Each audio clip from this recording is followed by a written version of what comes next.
एक लेडी को भ्रम होता है कि वो जहाँ पे भी जाती है, अगर किसी की डिलीवरी हो रही होती है और वो उस जगह पहुँच जाती है, वो लेडी उसका पैर पड़ जाता है, तो जिस लेडी की डिलीवरी हो रही होती है वो एक बेटे को जन्म दे देती है।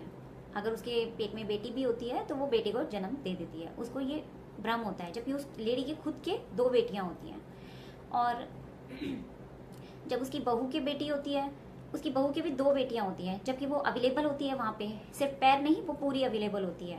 तो कोई उससे कहता है कि आप नहीं गए क्या, बेटा हो जाता दूसरा तो वो बोलती है कि वो तो उसकी माँ भी थी, बहू की माँ भी थी वहाँ पे। वो बहू की माँ पे इल्ज़ाम डाल देती है कि अगर वो नहीं होती और सिर्फ मैं होती तो बेटा हो जाता।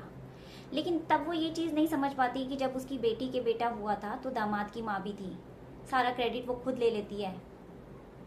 तब उसे ये नहीं समझ में आता कि दामाद की माँ भी थी उस टाइम जब बेटा हुआ था। तो तब वो ये कहती फिरती है सबसे कि मैं गई थी इसलिए बेटा हो गया।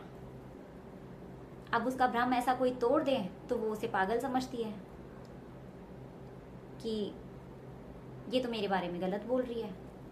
वो अपने आप को पता नहीं कौन सी देवी समझती होती है बेटा पैदा कराने वाली।